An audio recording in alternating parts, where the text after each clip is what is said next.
жеміс-жидек түрлерін үйренеміз.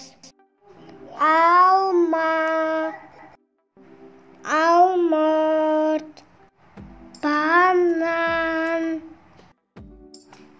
шие, жүзім,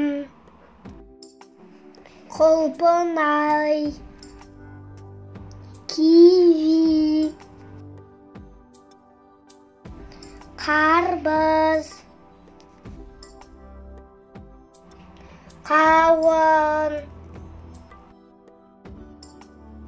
ананас, құрма, анар, шабдалы, апельсин,